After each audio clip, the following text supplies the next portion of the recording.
स्वागत है दोस्तों। स्टडी फॉर यूपीएससी में हम लोग पॉलिटी पढ़ रहे थे। पॉलिटी का पार्ट 3 हम लोग पढ़ लिया था। आज पॉलिटी का पार्ट 4 पढ़ने जा रहे हैं, जिसमें हम लोगों ने प्रस्तावना की शुरुआत की थी। आज हम लोग उसका पॉइंट 2 देखेंगे, सत्ता का स्वरूप, कि सत्ता का स्वरूप यहाँ कैसा है। तो पहला उसमें टर्म मिलता है हमको प्रभुत्व, संपूर्ण प्रभुत्व संपन्न, जिसको इंग्लिश में सॉवरेनिटी कहते हैं। तो पहले तो ये देखते हैं कि ये क्या है। देखिए, बहुत सिंपल शब्दों में यह यानी कि प्रभुत्व संपन्न, यह राज्य की वह सर्वोच्च और अंतिम शक्ति है जिसके ऊपर कोई और शक्ति नहीं होती। यानी पॉपुलर सॉवरेनिटी का मतलब समझिए कि एब्सोल्यूट पावर किसके पास है, अर्थात किसी देश में अंतिम फैसला किसका चलेगा, वही आपको बताता है सॉवरेनिटी के बारे में या सॉवरेन के बारे में। ठीक है, इसी का एक और वर्ड से भी बोलते हैं सार्वभौमिकता। वह सर्वोच्च शक्ति है जिसके आधार पर राज्य अपने अंदर यानी कि इंटरनल और एक्सटर्नल यानी कि बाहर सभी फैसले स्वेच्छा से लेता है। मान लीजिए कि अगर कोई देश है और वह स्वेच्छा से अपना किसी बाहरी दबाव के बगैर अपना एक बाहरी और आंतरिक और बाहरी निर्णय लेती है, तो उसको हम कहेंगे वो कंट्री सॉवरेन कंट्री है, नहीं तो वो सॉवरेन कंट्री नहीं होगी।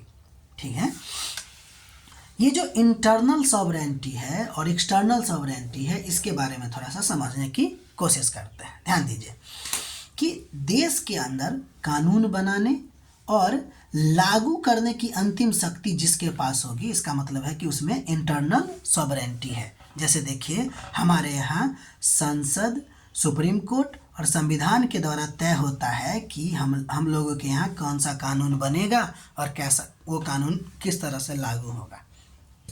ये जो है शक्ति वो किसी और के पास नहीं है, इसी के पास है। यानी कि कोई बाहरी देश या संस्था देश के अंदरूनी फैसले नहीं तय कर सकती, तो उसको हम लोग कहेंगे इंटरनल सॉवरेनिटी। ठीक है, जबकि एक्सटर्नल सॉवरेनिटी की अगर हम बात करेंगे तो देश की स्वतंत्र विदेश नीति होगी और अंतर्राष्ट्रीय संबंध करने की शक्ति। यानी एक्सटर्नल सॉवरेनिटी का मतलब देश जो है वो जो नीति अपनी बना रही है, विदेश नीति, वो किस प्रकार बना रही है और अंतर्राष्ट्रीय संबंध में जाने के लिए उसके पास अपनी शक्ति है कि नहीं। अगर ऐसा नहीं होगा तो वो एक्सटर्नल सॉवरेनिटी उसके पास नहीं है। ठीक है, जैसे आप देखे होंगे कि जब हमारे यहाँ मतलब कि 1947 से पहले का स्थिति के बारे में सोचिए कि हमारे यहाँ ब्रिटेन जो है वो कब्जा किया हुआ था, तो उस समय हमारे पास क्या नहीं थी, सॉवरेनिटी नहीं थी, इंटरनल भी और एक्सटर्नल भी। ठीक है, जो करता था सिर्फ यही करता था।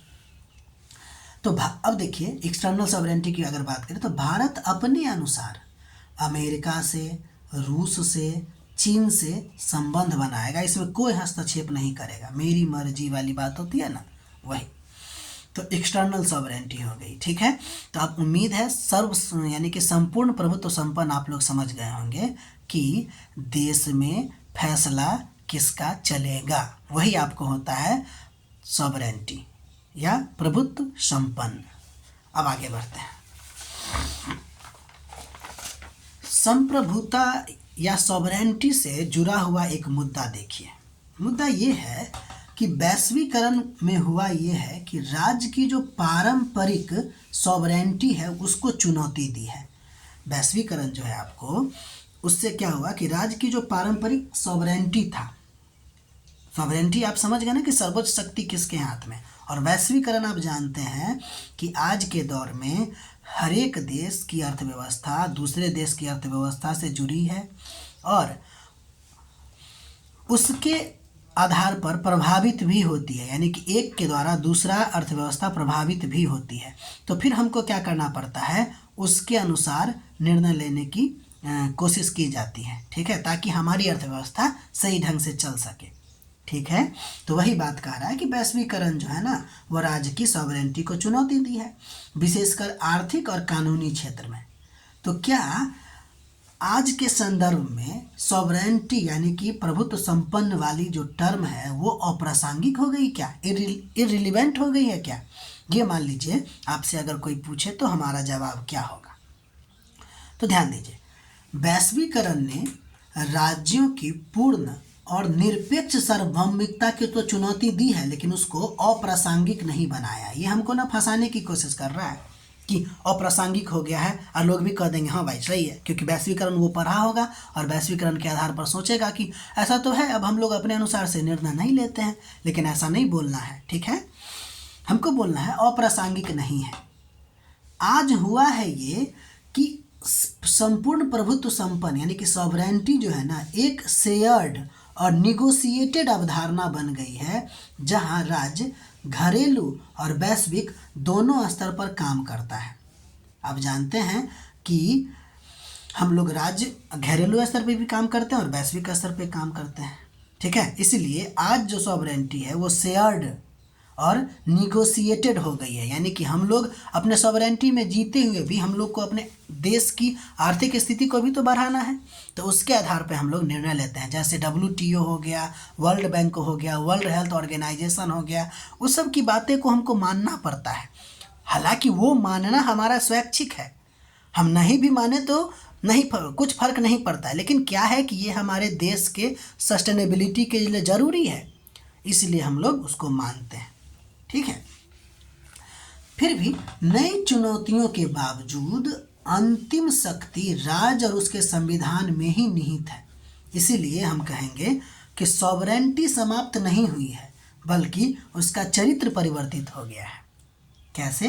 पहले एब्सोल्यूट सॉवरेंटी हुआ करता था, अब आपको क्वालिफाइड सॉवरेंटी हो गई, यानी कि शेयर्ड एंड निगोशिएटेड सॉवरेंटी हो गई है, ठीक है। और ये आज के संदर्भ में ज़रूरी भी है, ठीक है। हम लोग क्लोज्ड इकोनॉमी तो है नहीं, हम लोग ओपन इकोनॉमी है, तो भाई समय और परिस्थिति को देखते हुए हम लोग को निर्णय लेने की ज़रूरत पड़ती है, ठीक है। इतना आप लोग समझ गए, आगे बढ़ते हैं। दूसरा टर्म जो है स्वरूप में वो है समाजवादी। तो पहले हम लोग देख लेते हैं समाजवाद होता क्या है। तो देखिए, एक ऐसी आर्थिक और सामाजिक विचारधारा है जिसमें उत्पादन के साधनों पर व्यक्तिगत लाभ के बजाय समाज और राज्य का नियंत्रण हो।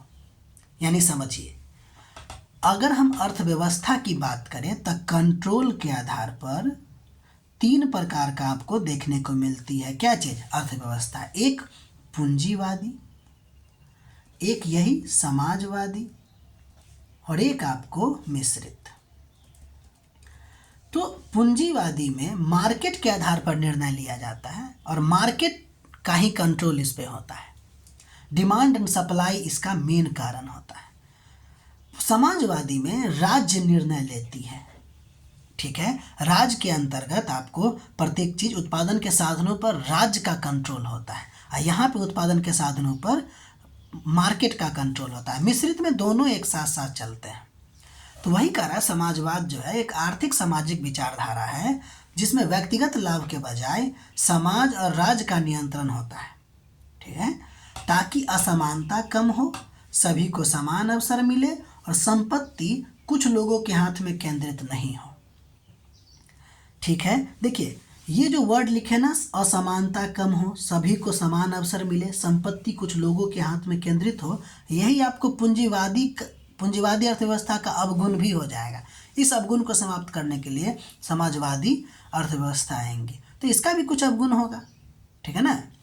तो खैर, अब देखिए, समाजवादी आप लोग समझ गए होंगे, यानी कि समाजवादी एक ऐसा अर्थव्यवस्था होती है जिसमें उत्पादन के साधनों पर समाज कहें या राज्य का कंट्रोल हो, ठीक।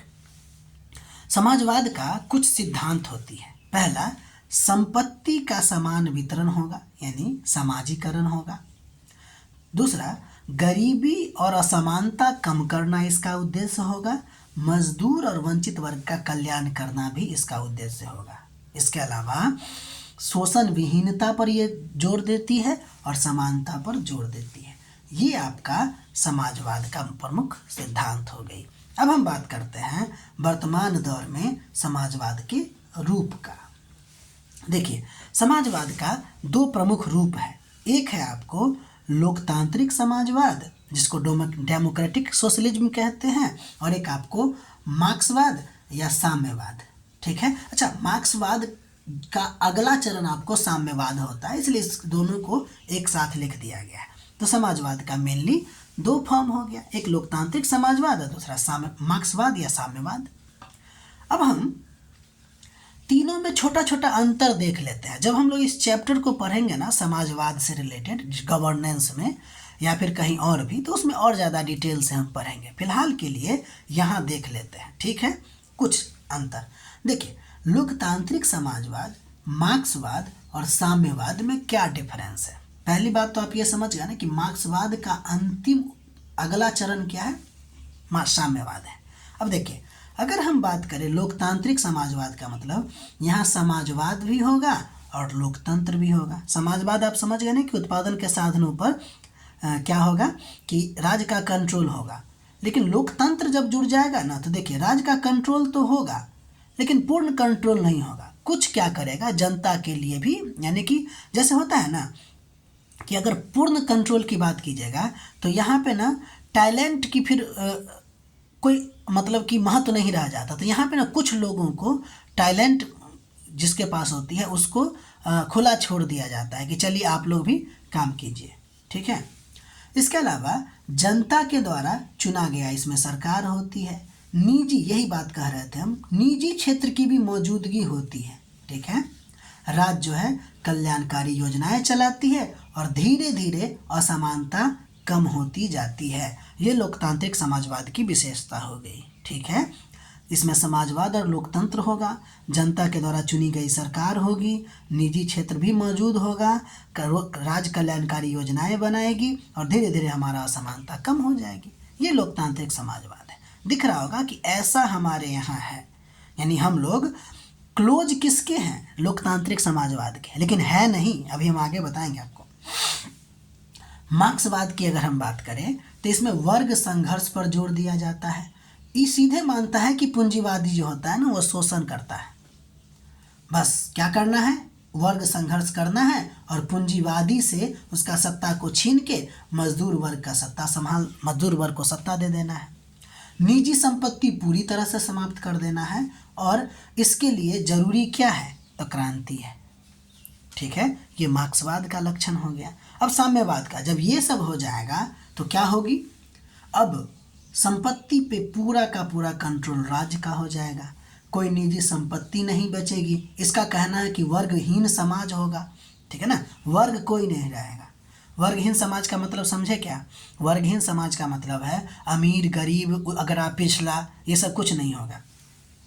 धन संपत्ति जो होगा वो सबका साझा संपत्ति होगी, केंद्रीय नियोजन होगा, व्यक्तिगत स्वतंत्रता कम होगी, ठीक है। ये साम्यवाद है, ध्यान दिए होंगे चीन में साम्यवाद है, ठीक है ना। तो देखिए कुछ इस तरह का वहाँ पे नेचर होगा। यहाँ तक आप लोग समझ गए होंगे, हम लोग आगे बढ़ते हैं, ठीक है।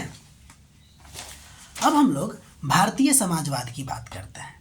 तो देखिए पहली बात तो भारतीय समाजवाद कैसा है, तो एक ऐसा मॉडल है जिसमें लोकतंत्र भी है, मिश्रित अर्थव्यवस्था भी है, सामाजिक न्याय, कल्याणकारी राज सबको मिलाकर सामाजिक आर्थिक असमानता को कम करता है। तो भारत का जो समाजवाद है ना कुछ इस तरह का समाजवाद है, ठीक है। अर्थात अगर हम बात करें तो भारत का समाजवाद न तो मार्क्सिस्ट है और न ही वेस्टर्न यानी कि पश्चिमी देश का समाजवाद है जिसको हम लोग लोकतांत्रिक समाजवाद कहे हैं वैसा। तो भारत का समाजवाद है कैसा भाई, तो यह प्रैक्टिकल एवं फ्लेक्सिबल है, ठीक है। नेहरू जी इसी को कहे हैं कि ये प्रैग्मेटिक सोशलिज्म है, प्रैग्मेटिक सोशलिज्म है, ठीक है। तो अगर आए कभी कि प्रैग्मेटिक सोशलिज्म का क्या मतलब होता है, तो ये प्रैक्टिकल और फ्लेक्सिबल, यानी कि ये समाजवाद आपको लोकतांत्रिक समाजवाद से निकटता रखते हुए भी ये गांधीवादी समाजवाद की तरफ ज़्यादा झुका हुआ है। मार्क्सवादी समाजवाद नहीं है, वेस्टर्न वाली समाजवाद नहीं है, ठीक है। सर्वोच्च न्यायालय का व्यू पॉइंट क्या रहा है आपको समाजवाद को लेकर, इसको समझते हैं। भारतीय समाजवाद का लक्ष्य है कि समाज के हर वर्ग व्यक्ति का कल्याण हो, यानी कि ह्यूमनिस्टिक सोशलिज्म की बात करता है। यानी कि भारत का समाजवाद कैसा है, ह्यूमनिस्टिक सोशलिज्म है। भारत जो है गांधीयन समाजवाद का अनुसरण करता है, न कि मार्क्सवादी समाजवाद का। ये सर्वोच्च न्यायालय का व्यू है। इसी से आपको पता चल जाएगा कि भारतीय समाजवाद का रूप कैसा है। इसके अलावा सर्वोच्च न्यायालय ने कहा कि भारतीय समाजवाद जो है आपको डिस्ट्रीब्यूशनल जस्टिस पर आधारित है, यानी कि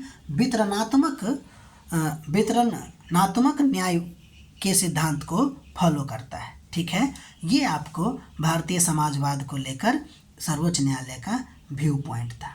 ठीक है, यहाँ तक हम लोग पढ़ लिए, बाकी अगले क्लास में हम लोग पढ़ेंगे। तब तक के लिए आप अपना ख्याल रखिए, नोट बनाते रहिए, अच्छा अगर लग रहा है तो। ठीक है, और शेयर सब्सक्राइब भी किया कीजिए। ठीक है, तब तक के लिए मिलते हैं अगले वीडियो में। धन्यवाद।